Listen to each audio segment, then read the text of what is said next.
жаңы мыйзам долбоору боюнча эмне болуп жатат? Бүгүн ажообуздун алдында жыйын болуп турго.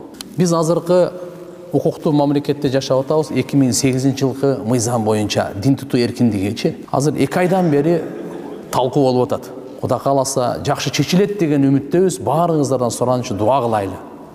Мамлекетибизге пайдалуу, динибизге зыян болбой турган, баардык алхамдулилля жарандын укугу сакталган ушундай бир берекелүү мыйзам кабыл болсун деп дуа кылып турайлы.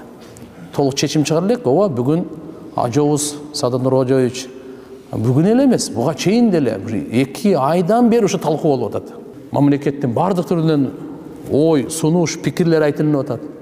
Муфтият өзүнүн сунуштарын айтып атат. Алымдар кеңеши өздөрүнүн сунушун айтып атат. Эксперттер өзүнүн сунушун айтып атат. Жакшы да андан башка дагы мына бизде коопсуздук комитети, МВД баардык өздөрүнүн сунуштарын айтып атат. Талкуу алхамдулилла сразу да чечүүлөр чыгарып салган жок. Ошон үчүн иншалла Кудай кааласа бир жакшы топтолуп туруп бир ортолук иншалла бир мыйзам кабыл алынат деген үмүттөбүз го.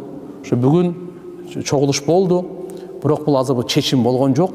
Себеп дегенде өзүңүздөр билесиздер, мыйзам коомдук талкуудан анан кийин акырын жогорку кеңешке барат. Ал жакта алхамдулилля мына баш мыйзамда тургандар адамдар бар, туурабы? Эл өкүлдөрү бар. Алардан өтөт. Анан кийин президентке барат. Президентибиз анан алхамдулилля ошо мыйзамды баардык электен өткөргөндөн кийин окончательно кол коет. Кудай кааласа бүгүн да ошо талкуу болду. Медреселердики боюнча, мечиттердики боюнча, дават иштери боюнча эстегенде ачык эле айтып коелу. Дават Кудайга шүгүр иншалла жабылбайт. Бүгүн дагы Садыр Нуркожоевич айтты, белгилеп айтты. Катуу белгилеп айтты.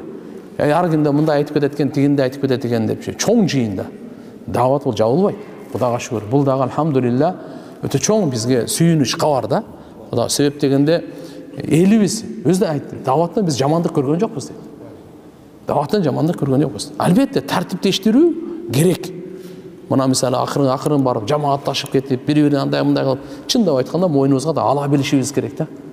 Ар канча нерселерге бөлүнүп кетип мындайнан жок, тартиптүү болуп туруп. Мисалы бардык нерселер, зыяраттар тартиптүү, мечиттеги бардык нерселер, даваттар бардыгы тартиптүү. Тиги салынган жок. Каерде болсун дават бериңиз мейли. Мечиттин ичинде болобу, жамандык жакшылыкта болобу, той тамашаларда болобу, бардыгында. Бай үйлөрдөн чакыруу маселеси, үйдөн чакыруу маселеси ошо да талкуу болуп атат. Кыскасы айтканда алхамдулилля динге кысымдуулук барбы, жокпу дей турган болсок, тургандар жок. Кудайга шүгүр, азыр талкуу кетип атат, бирок жакшы дуа кылайлы. Буюрса иншалла жакшы болот деген үмүттөбүз. Атак дават боюнча мынакей бүгүнкү өзгөчө президентибиз ушуну белгилеп басып кетти да. Иншалла бул аркылуу баягы дин үйрөнүү, намазды үйрөнөм деген даватка чыккандар, каланда карапайым калк элибиз өзүнүн диний баалуулуктарындагы мына потребность талаптарын аткарганга Алла Тааланын жолуна чыгуу эч качан жабылбайт. Бул Кудайга шүгүр, өтө чоң кубаныч. Себептен все равно машалла падышанын тилинен баары жакшы ашалы маанайда чыкты да. Ошон үчүн иншалла дуа кылып тура беребиз буюрса. Кудай кааласа баары жакшы болот.